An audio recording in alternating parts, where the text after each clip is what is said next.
আহা, তোর হাতের লাউ চিংড়ি রান্না যেন অমৃতের স্বাদ রে মা। কি যে বলো বাবা, আমি তো সব রান্না আমার মায়ের কাছ থেকেই শিখেছি। তোর মায়ের হাতের রান্না খেলে তো হাতে চেটে পুটে খেতে ইচ্ছে করে তোরে মা। আচ্ছা বাবা, আমিও যদি মায়ের কাছে চলে যাই? ও কথা বলিস নে মা, তুই না থাকলে যে আমিও বেঁচে থাকতে পারবো না। তুই যে আমার বেঁচে থাকবার একমাত্র সম্বল। হ্যাঁ বাবা, আমি তোমাকে ছেড়ে কোথাও যাব না বাবা। আমি চললাম রে মা, আমার বোধ হয় দেরি হয়ে গেল। এই নাও বাবা, তোমার দুপুরের খাবার। ঠিক আছে রে মা, আমি এখন চলি। ঠিক আছে বাবা, সাবধানে যেও। আচ্ছা মা, তুইও সাবধানে থাকিস।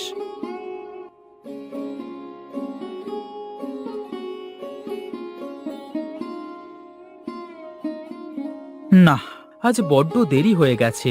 মালিক আজ বকাবকি শুরু না করে।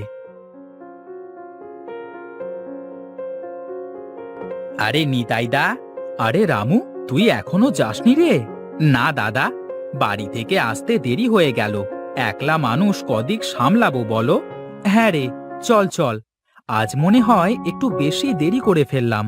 কি আর করবার, মালিককে বলবো এতটা পথ পাড়ি দিয়ে আসবো তো।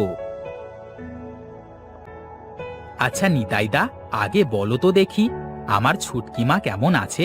কি আর বলবো রে রামু, মা মরা মেয়েটা আমার সারা দিন বাড়িতে সব কাজ একা একা করে, কত কষ্ট করে। তুমি একটা বিয়ে করলেই তো পারো দাদা।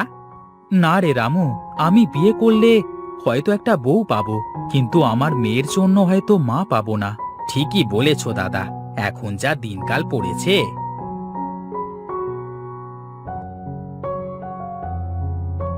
কি ব্যাপার রে নিতাই, এত বেলা করে কাজে আসলে কি চলবে? আগে বাবু, বাড়িতে ছোট্ট মেয়েটা একা একা রান্না করে, খাওয়া দাওয়া করে আসতে একটু দেরি হয়ে গেল। তা ঠিক আছে, কিন্তু তোর জন্য তো আর আমি আমার ব্যবসার ক্ষতি করতে পারবো না। আগে বাবু, অতটা পথ হেঁটে আসতে একটু তো সময় লাগবে। অত সব আমি বুঝি নে বাবু, আমার এখানে কাজ করতে হলে সকাল সকাল আসতে হবে। ঠিক আছে বাবু, কালকে থেকে আর দেরি হবে না। ঠিক আছে ঠিক আছে, এখন যা, কাজ শুরু কর গিয়ে।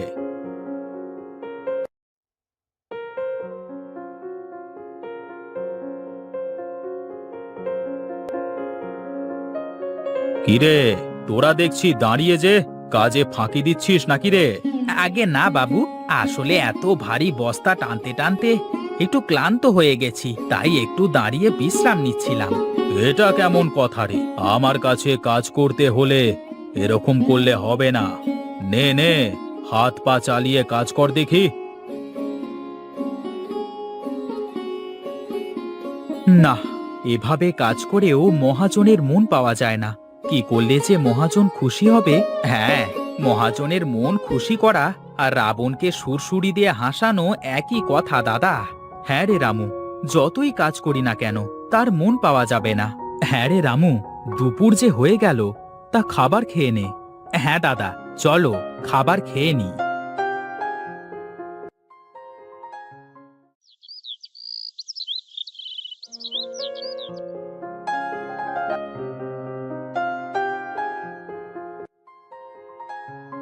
কিরে, আজ তো অনেক দেরি করে এসেছিস। কাল থেকে যদি দেরি হয় তাহলে আর কাজে আসবার দরকার নেই। ঠিক আছে বাবু, এখন আমাদের মজুরিটা দিয়ে দিলে আমরা যেতে পারি। এই নে, মজুরি নেওয়ার সময় তো দেরি করিস না, সেই তো আগে আগে এসে দাঁড়িয়ে থাকিস। আচ্ছা দাদা, আমার মনে হয় আমরা আর মহাজনের কাছে কাজ না করে নিজেরা কিছু করি। আমরা আর কি করব বল? মহাজনের কাছে যারা কাজ করে তাদের অনেকেই তো খাবার খাওয়ার জন্য সেই দূরে হোটেলে যায়। আমরা যদি মহাজনের ঘরের সামনের ওই জায়গাটায় একটা খাবারের হোটেল দিই, তা কথা মন্দ বলিসনি। তাহলে কিভাবে করা যায়? এখনো সব থাক, কালকে সকালে আমি তোমাদের বাড়িতে আসছি, তখন কথা হবে। আচ্ছা বাবা, তুমি রোজ মহাজনের কাছে গিয়ে কাজ করো, তোমার কষ্ট হয় না? কি আর করবো রে মা, গরিব মানুষ, কাজ করে তো খেতেই হবে। আচ্ছা বাবা, আমরা অন্য কিছু করতে পারি না? হ্যাঁ রে মা, তাই ভাবছি। আমাকে রামুও একই কথা বলছিল, কাল সকালে ও আসবে, দেখি কি বলে। ঠিক আছে বাবা।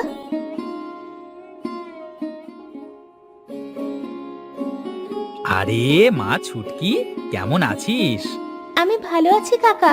তুমি এই সকাল সকাল আমাদের বাড়িতে? হ্যাঁ রে মা, তোর বাবার সাথে কিছু কথা আছে। কোথায় সে? বাবা, ও বাবা, বাইরে এসো, দেখো কে এসেছে। আরে রামু যে, তা দাঁড়িয়ে কেন? আয় আয়, বারান্দায় বস। শোনো দাদা, আমি যে চিন্তে করেছি তাতে করে আমরাও একদিন মহাজনের থেকে বেশি টাকা উপার্জন করতে পারবো। তা কি পরিকল্পনা করলি একটু বল দেখি। মা ছুটকি, এইদিকে আয় তো মা। শোন মা, আমরা ভাবছি যে আমরা মহাজনের ঘরের সামনে একটা হোটেল দেব, আর হোটেলের নাম হবে ছুটকির চিংড়ির হোটেল। বাহ, আমার নামে হোটেল?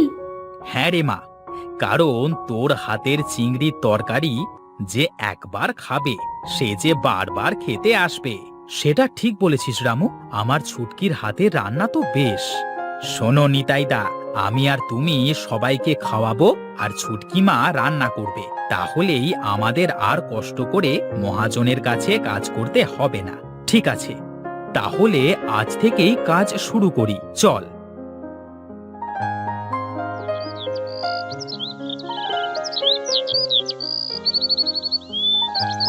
কিরে, কি হচ্ছে এসব?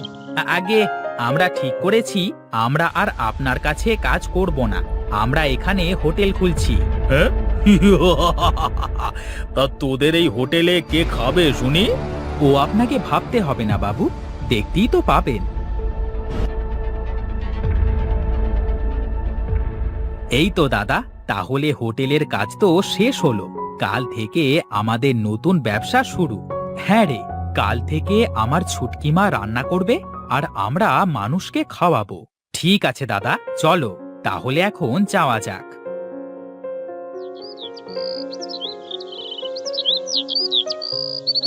এই যে সবাই আসেন আসেন, ছুটকির চিংড়ির হোটেল, এখানে সব মজার মজার খাবার পাবেন। আসুন আসুন, বসুন সবাই। এখানে অনেক মজার মজার চিংড়ির তরকারি দিয়ে ভাত খেতে পাবেন।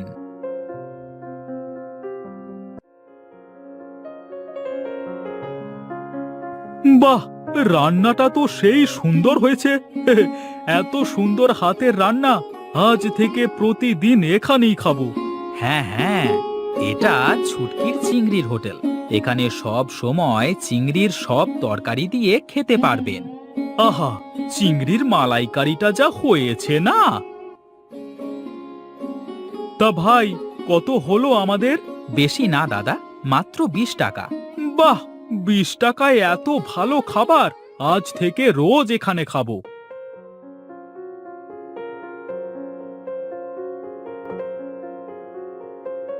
বাহ বাহ, আজ তো বেশ ভালোই কেনা বেচা হলো দাদা। হ্যাঁ রে রামু, আমার ছুটকির হাতে জাদু আছে। এসব আমার মায়ের জন্য কাকা। আমি সব রান্না আমার মায়ের কাছ থেকে শিখেছি। তা বেশ, চল রামু, আজ বাড়িতে যাওয়া যাক, সব খাবার তো শেষ। না, বেটা রামু আর নিতাই তো ভালোই বুদ্ধি করেছে।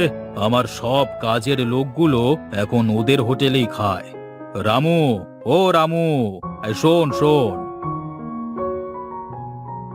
হ্যাঁ বাবু, বলেন। বাহ, ভালোই তো চলছে দেখছি হোটেল। তা সবাই তো ছুটকির হাতের রান্না খেয়ে খুব নাম করছে। হ্যাঁ বাবু, আমাদের ছুটকির হাতের রান্নায় জাদু আছে।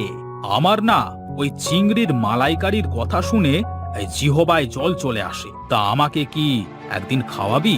কি যে বলেন বাবু, চলেন, এক্ষুনি আপনাকে খেতে দিচ্ছি। চল চল দেখি।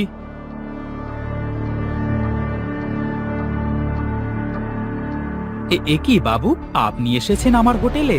ওরে মা ছুটকি, দেখ দেখ কে খেতে এসেছে, তাড়াতাড়ি খাবার নিয়ে আয় মা।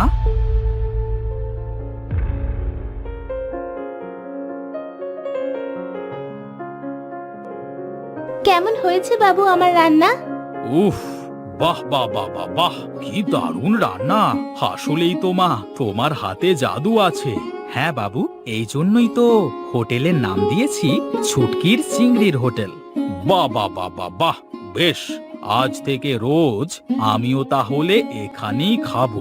ঠিক আছে বাবু, আপনি আজ থেকে রোজ আমার হাতের চিংড়ির মালাইকারি খাবেন। না বাবু, আপনার কাছ থেকে টাকা নিতে পারবো না বাবু।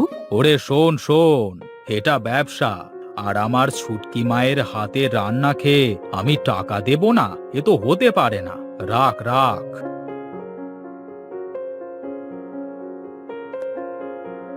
দেখেছো দাদা, মহাজনও আজ আমাদের হোটেলে এসে খেয়ে গেল। হ্যাঁ রে রামু, এই সবই তো আমার ছুটকি মায়ের জন্য।